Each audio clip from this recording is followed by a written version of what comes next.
দীর্ঘ 12 বছর ধরে চাকরিতে প্রবেশের বয়সীমা 35 আন্দোলনের ধারাবাহিকতায় জুলাই গণঅভ্যুত্থানের পরে আমরা 35 আন্দোলনকারীরা যমুনার সামনে অবস্থান নেই। সেখান থেকে মাননীয় প্রধান উপদেষ্টার পক্ষ থেকে দুজন উপদেষ্টা নাহিদ এবং আসিফ ওনারা আমাদের সাথে মিটিং করেন এবং মিটিং করে বলেন তারা জনপ্রশাসন সংস্কার বিষয়ক একটা কমিটি গঠন করে দেবেন 2-1 দিনের ভেতরে। সেই কমিটি যেভাবে সুপারিশ করবে সেভাবে তারা চাকরিতে প্রবেশের বয়সীমা নির্ধারণ করবে। সেই কমিটি আমাদের সাথে মিটিং করেন, অন্যান্য তথ্যপত্র বিশ্লেষণ করে সারা বিশ্বের মানদণ্ড বিবেচনা করে চাকরিতে প্রবেশের বয়সীমা পুরুষের ক্ষেত্রে 35 এবং নারীদের ক্ষেত্রে 37 সুপারিশ করে বর্তমান সরকারের কাছে। কিন্তু কোন এক রহস্যজনক কারণে যখন কিনা তৎকালীন সমন্বয়ক সার্জিস আলম যখন 35 বাস্তবায়ন হওয়ার তার প্রান্তে তখন সার্জিস আলম ফেসবুকে একটা স্ট্যাটাস দেয় বাংলাদেশের আর্থ সামাজিক বাস্তবতায় 32 সবচেয়ে উপযোগী। তারপর থেকে সরকার কেন যেন 35-এর বাস্তবায়নের অবস্থান থেকে সরে যায় এবং আমাদের সাথে সরকারের পক্ষ থেকে পরবর্তীতে কোনো ধরনের আলাপ আলোচনা ছাড়াই 32-এর প্রজ্ঞাপন দিয়ে দেওয়া হয়।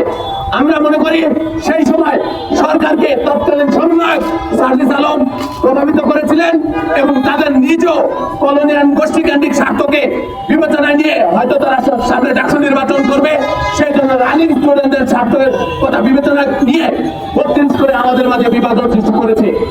এখন তারা রাজনৈতিক দল গঠন করেছে, যেহেতু তারা একটা রাজনৈতিক দল মানে কোনো মানুষের দল, কোনো মানুষের কথা তাদের শুনতে হবে। আমরা তাদের কাছে এসেছি, আমরা সেই জবাব চাইতে এসেছি তারা যে 32-কে সমর্থন করেছিল কোন যুক্তিতে সমর্থন করেছিল, তাদের স্বার্থে সমর্থন করেছিল, 32-এর জন্য কখনো কেউ আন্দোলন করেছিল কিনা। একই সাথে আমরা জানতে চাই তারা একটা নির্দিষ্ট শিক্ষা প্রতিষ্ঠানকে কেন্দ্র করে রাজনীতি করতে চায় নাকি সারা বাংলাদেশের আপামর জনগোষ্ঠীকে নিয়ে রাজনীতি করতে চায়। তারা যদি সারা বাংলাদেশের সকল জনগোষ্ঠীকে নিয়ে রাজনীতি করতে চায় তাহলে বিগত 16 বছরে যে সকল ছাত্রছাত্রী চাকরির বাজারে ক্ষতিগ্রস্ত হয়েছে, করোনার কারণে বয়স হারিয়েছে, সেশন জটের কারণে বয়স হারিয়েছে, আপনার রাজনৈতিক নিয়োগের কারণে বয়স হারিয়েছে, দলীয় বিবেচনায় নিয়োগের কারণে বয়স হারিয়েছে, তাদের কথা বিবেচনা করতে হবে। তাদের কথা বিবেচনা যদি না করে তারা যদি একটা নির্দিষ্ট কলোনিয়াল গোষ্ঠী কেন্দ্রিক রাজনীতি করে তাহলে তারা বাংলাদেশের আপামর জনগোষ্ঠীর রাজনৈতিক দল হতে পারবে না।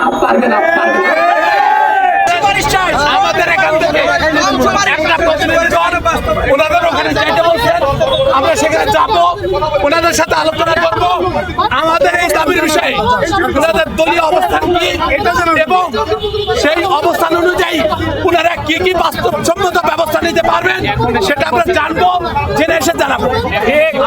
আমরা কিছুক্ষণের মধ্যে একটা প্রতিনিধি দল করে যাবো।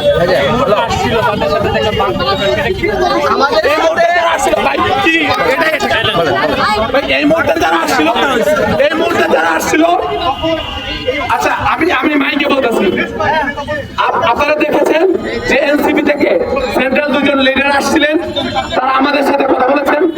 আমরা তাদের কাছে বলেছি যেহেতু আপনারা একটা রাজনৈতিক দল মানে কোনো মানুষের দল, নিশ্চয়ই আপনাদের কার্যালয়ে কয়েকজন মানুষের বসার জায়গা আছে। তারা বলেছে হ্যাঁ অবশ্যই আছে। তো তখন আমরা বলেছি আমরা ভেতরে বসে কথা বলি, তখন ওরা বলেছেন আপনাদের পক্ষ থেকে কয়েকজনের একটা প্রতিনিধি দল উপরে আসেন, আপনাদের সাথে আমরা অফিসিয়ালি আলোচনা করি। আমরা সেখানে গিয়ে তাদের কাছে মূলত যেটা জানতে চাইবো এই দাবিটার বিষয়ে একটা রাজনৈতিক দল হিসেবে যেহেতু তাদেরও কিছু দায় আছে সেই বিষয়ে তাদের অবস্থান কি এবং সেই অবস্থান অনুযায়ী বাস্তবসম্মত কি কি ব্যবস্থা তারা নেবে তার সুস্পষ্ট বক্তব্য আমরা তাদের কাছ থেকে চাই। আমরা সেখান থেকে ঘুরে এসে